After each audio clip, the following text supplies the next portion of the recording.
నమస్కారం. ఆధ్యాత్మిక సుధాసాగరం ధర్మ సందేహాలు కార్యక్రమానికి స్వాగతం. ఎంతో మంది ప్రేక్షకులు ధర్మ సందేహాలు కార్యక్రమానికి తమ నిత్య జీవితంలో ఎదురయ్యే హిందూ ధార్మిక విషయాలకి సంబంధించిన సందేహాలను ఉత్తరాల ద్వారా ఈమెయిల్స్ ద్వారా రాసి పంపిస్తున్నారు. మరి వాటికి సమాధానాలు ఇచ్చేందుకు ఎంతో మంది ఆధ్యాత్మికవేత్తలు శాస్త్రీయపరమైన సమాధానాలు కూడా కార్యక్రమాల ద్వారా తెలియజేస్తున్నారు. మరి ఈ రోజు మనతో పాటు ఉన్నారు ప్రముఖ ఆధ్యాత్మిక యాత్రికులు కాకునూరి సూర్యనారాయణమూర్తి గారు. మరి వారిని అడిగి ఈ రోజు కొన్ని సందేహాలను నివృత్తి చేసుకునే ప్రయత్నం చేద్దాం. గురుగారు నమస్కారం. నమస్కారం అమ్మా. గురుగారు, ముందుగా మొదటి ఉత్తరాన్ని చూద్దాం. సౌజన్య గారు ఈ ఉత్తరాన్ని రాస్తూ ఉన్నారు. దీపారాధన ఒకే కుందిలో చేయవచ్చా, లేదంటే 2 కుందులు వాడాలా? దీపారాధన విషయంలో సూర్యనారాయణమూర్తి అతిపెద్ద దీపం. ఈ లోకాలన్నింటికి కూడా అఖండమైన వెలుగునిచ్చేటటువంటి దీపం. కిం జ్యోతిస్తవ భానుమానహనమే రాత్రౌ ప్రదీపాదికం స్యాదేవం రవిదీప దర్శన విధౌ కిం జ్యోతిరాక్ష్యాహి మే. జ్యోతి, కాంతి. దీపారాధన చేసే సమయంలో మన ఇంట్లో 2 వత్తులు, 3 వత్తులు, 5 వత్తులు, ఇలా ఎన్నో సంఖ్యలలో వత్తుల ప్రమాణాలు, వత్తితో చేసినటువంటి దూదితో చేసినటువంటి వత్తులు, ఇంకా అరటి దూటతో చేసిన వత్తులు, రకరకాల తైలాలు, రకరకాల వత్తులు, రకరకాల ప్రమిదలు, రకరకాల సంఖ్య, ఇలా ఎన్నో విధాలుగా దీపం పెట్టేస్తే ఐశ్వర్యం వచ్చేస్తుంది అనేటటువంటి కథలు ఈ మధ్యకాలంలో బాగా వ్యాపిస్తున్నాయి.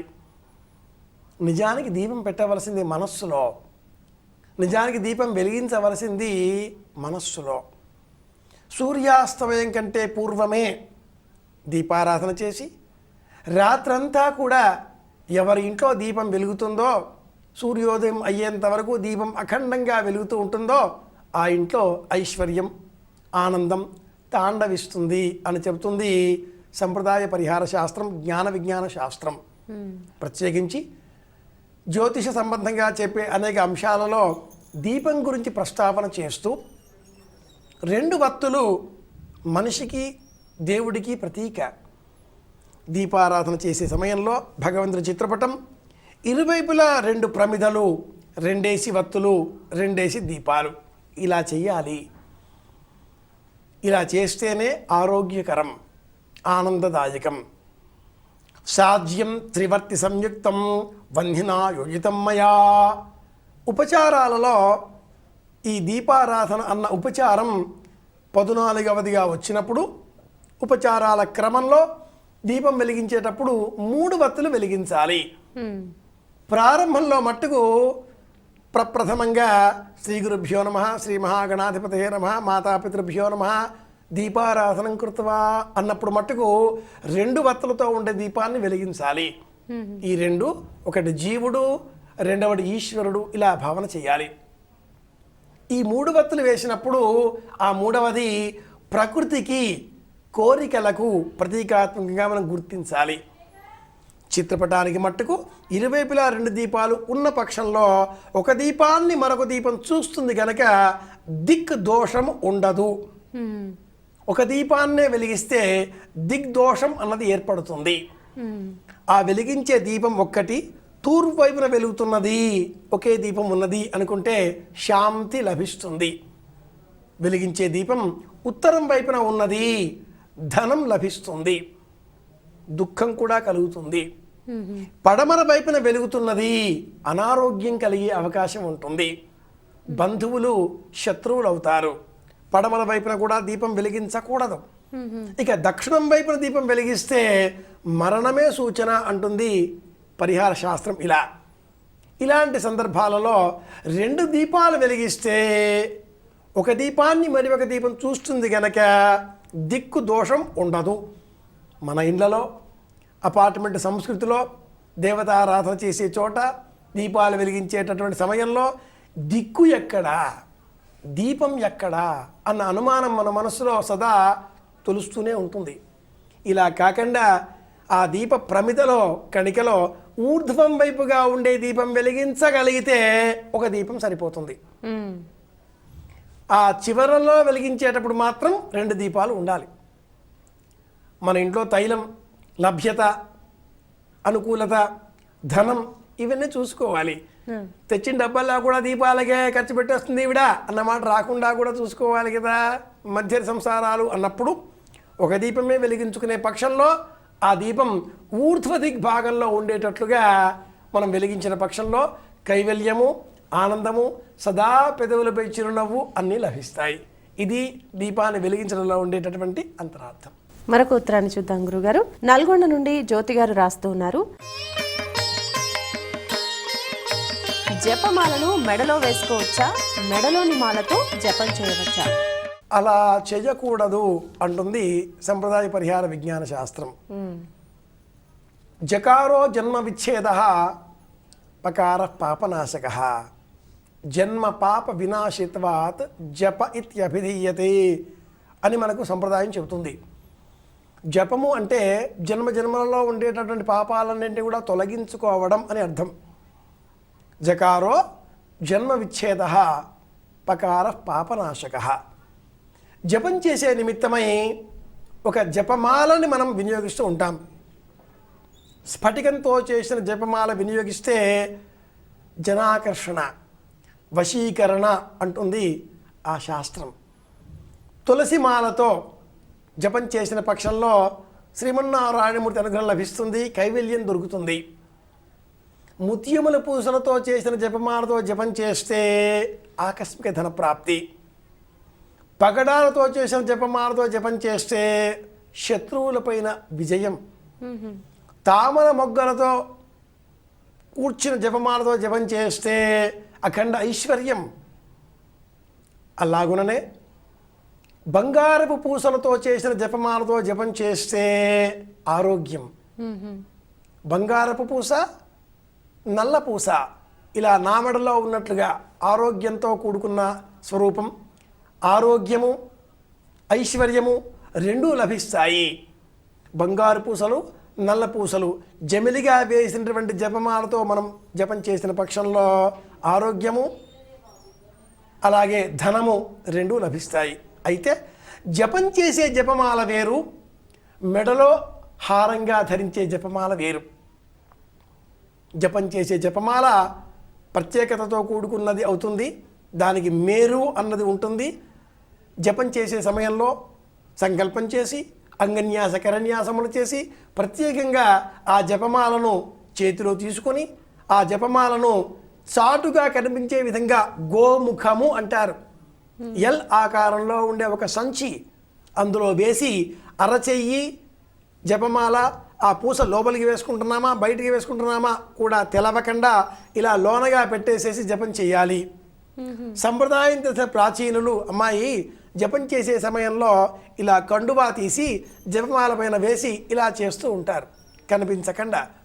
ఈ జపమాలలో పూస లోపలికి వెయ్యడం ప్రకృతి అంతా కూడా ఉండేటటువంటి శక్తిని లోనికి ఆకర్షించడం గాను, పూస బయటికి వేయడం అంటే మనలో ఉండేటటువంటి అహంకారాన్ని దుర్మార్గపు ఆలోచనలను విడిచిపెట్టడం. ఇలాగున అనేక రూపాలలో వ్యాఖ్యానకారులు జప సంబంధంగా విశేషాంశాలు తెలియజేశారు. మెడలో వేసుకునే జపమాల వేరు, జపం కోసం నియమితంగా ఉండేటటువంటి జపమాల వేరు అని మాత్రం గుర్తుపెట్టుకుందాం. మరొక ఉత్తరాన్ని చూద్దాం గురుగారు. నరేష్ గారు ఈ ఉత్తరాన్ని రాస్తున్నారు. పురాణాలను దానం చేస్తే గొప్ప విద్యావేత్తలు అవుతారంటారు, నిజమేనా? పురా అపినవం పురాణం. పాతవే అయినప్పటికీ కొత్తగా తోచేవి పురాణాలు. నవనవోన్మేషశాలిని ప్రతిభాధీమతామపి. అంతటి జ్ఞానాన్ని, పాండిత్యాన్ని, విద్యను మనకు తెలియజేసేవి మన పురాణాలు. సమస్తం పురాణాలలో ఉన్నాయి. ఈనాటి కాలంలో ప్రపంచంలో ఎన్ని నూతనమైన విషయాలను ఆవిష్కరిస్తున్నారో, కనుక్కుంటున్నారో, తెలుసుకున్నాం అని మురిసిపోతున్నారో ఇవన్నీ కూడా మన పురాణాలలో ఉన్నాయి. ప్రాచీనులు శ్లోక రూపంలో సమస్తమైన శాస్త్ర విషయాలను, విజ్ఞాన విశేషాంశాలను అందించారు, కథల రూపంలో తెలియజేశారు. ఈ పురాణాలను మరొకరికి దానంగా ఇవ్వడం అంటే నేను చదివాను, ఆకలింపు చేసుకున్నాను, అవగతమైంది, అర్థం చేసుకుని ప్రవర్తిస్తున్నాను, మీరు కూడా అర్థం చేసుకోండి అన్న ఉద్దేశ్యంతో అందించడమే పురాణాలను దానంగా ఇవ్వడం అంటే. ప్రత్యేకించి అష్టమి నాడు శివపురాణం దానంగా ఇస్తే ఐశ్వర్యం లభిస్తుంది. ఏకాదశి నాడు విష్ణు పురాణాన్ని దానంగా ఇచ్చిన పక్షంలో కైవల్యం లభిస్తుంది. పాడ్యమి నాడు అగ్ని పురాణాన్ని చదవాలి, దానంగా ఇవ్వాలి. అలాగే తదియ తిథి నాడు దేవీ భాగవతాన్ని దానంగా ఇవ్వాలి. అలాగే పౌర్ణిమ నాడు అన్ని పురాణాలను యథాశక్తిగా దానంగా ఇవ్వగలిగితే అఖండమైనటువంటి విజ్ఞానం లభిస్తుంది. విజ్ఞానం అంటే ప్రశాంతత దొరకడం, స్థిరంగా కూర్చోగలగడం, మానసిక చిత్త విభ్రమ లేకుండా ఆనందంగా, ఆహ్లాదకరంగా, సంతోషంగా జీవించే ప్రయత్నం చేయడమే దానంలో వచ్చే ప్రయోజనం అంటే. నకర్మణాన ప్రజాథనేన త్యాగే నైగే అమృతత్వమానసు.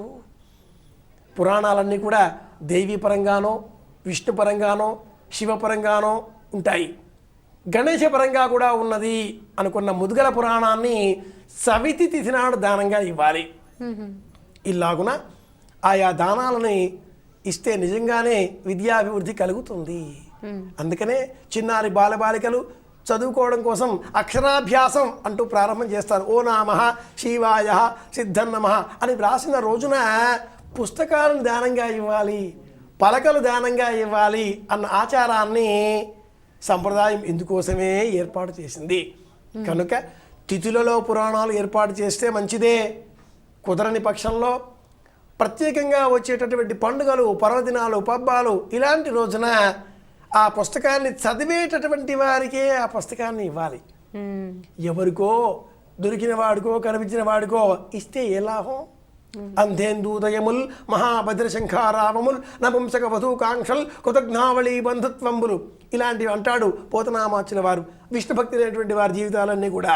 కనుక వ్యర్థ సంసారములు అంటాడు కదా, పనికిరాని వాడికి కాకుండా అర్థం చేసుకుని చదివి ఆనందించేటటువంటి వాడికే ఆ పురాణాన్ని దానంగా ఇచ్చిన పక్షంలో అని చూద్దాం. గురుగారు, తిరుపతి నుండి శ్రీహరి గారు రాస్తూ ఉన్నారు, ఉంగరాలు ధరించడంలో ఏ విధమైన నియమాలు పాటించాలి? వేళ్లలో ఒక్క వేలికి మాత్రమే ఉంగరం వేలు అన్న పేరు ఉంది. అది అనామిక. ఈ వేలికి పేరు లేదు, అనామిక అని పేరు. పూర్వం ఈశ్వరుడు బ్రహ్మదేవుడికి 5 శిరస్సులున్నాయి అని అహంకరించడంతో ఈ వేలితో ఆయన ఇలా కొట్టేశాడు. దానితో బ్రహ్మదేవుడికి ఉండేటటువంటి 5వ శిరస్సు ఎగిరిపోయింది. ఈ వేలితో ఒక తల అంటుకొని ఉన్నది. కపాల భైరవం, కపాల మోక్షం కాశీలో లభించింది. ఆ వేలికి అంటుకున్న ఆ కపాలం కాశీ క్షేత్రంలో విడిపడింది. అందుకని దీనికి అనామిక అని పేరు. చేతికి ఉంగరం వేలికే ప్రధానంగా ఉంగరం ధరించాలి. పచ్చ చిటికెన వేలికి, కెంపు ఉంగరం వేలికి, నీలం అలాగే వజ్రం పగడం ఈ 3 కూడా మధ్య వేలికి, పుష్యరాగం చూపుడు వేలికి ధరిస్తూ ఉంటారు. అలాగే రాహు కేతువులకు సంబంధించినటువంటి వైఢూర్యము, గోమేధికము వీటిని కూడా ఈ మధ్య వేలికే ధరిస్తారు. ఎందుకని అంటే శనివత్ రాహు కుజవత్ కేతు.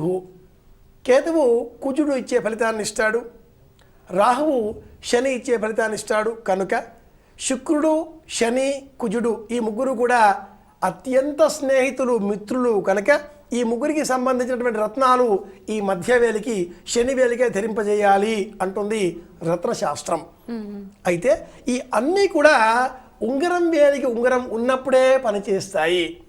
ప్రధానంగా ఉంగరం వేలికే ఉంగరం ధరించాలి. శ్రేష్టం నవరత్నాంగుళీయకాన్ని ధరించడం. ఇంకా శ్రేష్టం అసలు ఉంగరాలేవి ధరించకపోవడం. క్రియ చెయ్యాలి, వైదిక కర్మ ఆచరించాలి అంటే చేతికి తప్పనిసరిగా ఉంగరం ఉండాలి. అది దర్భ ఉంగరం. పవిత్రం వై దర్భాః అంటుంది వేదధర్మం. కనుక గడ్డిపోసను ఇలా వేలికి చుట్టుకొని కర్మ చేయాలి. అంతకంటే కూడా పవిత్రం చేసేటటువంటి మార్గం మరి ఒకటి లేదు. అలా దొరకని పక్షంలో చేతికి ఉంగరం ధరించాలి.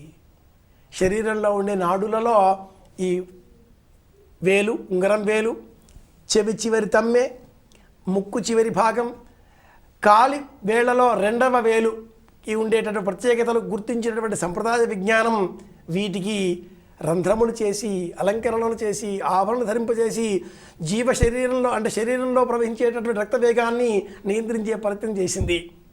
కాలికి మెట్టెలైనా, ఉంగరానికి వేలైనా, చెవులకి కమ్మలైనా, నాసిక ముక్కుకు ముక్కు పొడక అయినా ఇన్ని కారణాల చేతనే సంప్రదాయం ఆభరణాలు అందజేసింది. అందులో సర్వోత్తమమైనది వేలికి ధరించేటటువంటి ఉంగరం, రత్నాంగుళీయకం. రామచంద్రమూర్తి తండ్రి గారి ఆజ్ఞను అనుసరించి అజినవస్త్రాంబరధారి అయి అడవులకు వెళ్ళాడు. తమ్ముడు ఇల్లాలు వెంట నడిచారు. అన్ని ఆభరణాలు ఆ రామచంద్రమూర్తి తొలగించాడు, కానీ ఉంగరం వదిలిపెట్టలేదే. సీతాదేవి కూడా అన్ని ఆభరణాలు రావణాసుడు అపహరించే సమయంలో తొలగించి మూటకట్టి ఆ పర్వతం పైన పడవేసింది, కానీ ఒక్క నెత్తిపైన ఉండేటటువంటి శిరోరత్నాన్ని మాత్రం తొలగించలేదే. ఆ శిరోరత్నము వివాహ అయినటువంటి ఆ లక్షణాన్ని పూర్తి చేసేటటువంటిది.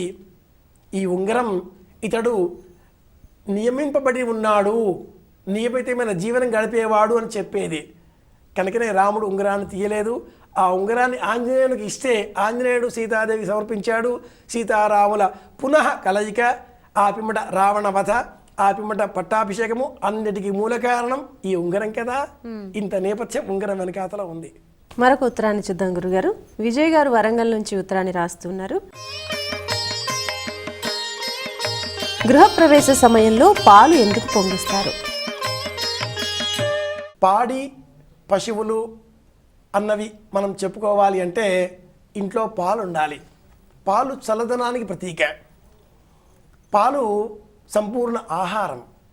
ఏ ఇంట్లో అయితే పాలు అలా పొంగుతూ ఉంటాయో ఉత్సాహం కూడా పొంగి పరవళ్ళు తొక్కుతుంది, ఆనందంగా ఉంటారు. ఈ పాలు పొంగించే సమయంలో ఆ పొంగు ఉత్తరం వైపు వస్తే ధనధాన్యమని, ఈశాన్యం వైపు వచ్చినట్లయితే శాంతి అని, తూర్పు వైపు లాభదాయకమని, ఆగ్నేయం దిక్కు గొడవలవుతాయని, దక్షిణం వైపు కీడు అని, నైరుతి పశ్చిమ దిగ్భాగాలలో కూడా కీడు అని, వాయువ్య దిగ్భాగంలో పొంగిన పక్షంలో ప్రయాణాలు అని సూచిస్తుంది. వెంటనే ప్రయాణాలు కూడా వస్తాయి అని సూచనలు కూడా చేస్తుంది శకున శాస్త్రం. పాలు పొంగించడంలో ఉండే అంతరార్థం ఏమిటి అంటే ఆనందం కూడా అలా ఉప్పొంగాలి అని అర్థం. జీవు శ్రీలు పొంగిన సిరుల గడ్డ ఈ గడ్డ అనేటట్లుగా నేను మాత్రమే తినకూడదు, నాకు మాత్రమే సంబంధించింది కాకూడదు, సకల జీవకోటి కూడా ఆనందంగా ఉండాలి, అందరూ ఆనందంగా ఉండాలి అన్న లక్ష్యంతో ఇలా పాలు పొంగించడం, ఇది ఇందులో ఉండేటటువంటి అంతరార్థం. ఈ పాలు పొంగించేటటువంటి క్రియ కూడా ఇంటి ఆడపడుచుకి అప్పగిస్తారు. ఒక్కొక్కరు ఒక్కొక్క పని చేయాలి. ఆడపడుచు పాలు పొంగిస్తే కానీ ఆ ఇంట్లో గృహప్రవేశ కార్యక్రమం నిర్విఘ్నంగా పూర్తి చేయబడలేదు. కాబట్టి ఆ హక్కు ఆ ఇంటి ఆడపడుచుది. ఆడపడుచు ఆవిడ భర్త ఆనందంగా రావాలి, వారికి బట్టలు పెడతాం, వాళ్ళు పాలు పొంగిస్తారు. ఇదయ్యా అన్నయ్య ఫలితము, తమ్ముడు ఇదిరా ఫలితము అంటూ ఆవిడ చెబుతుంది.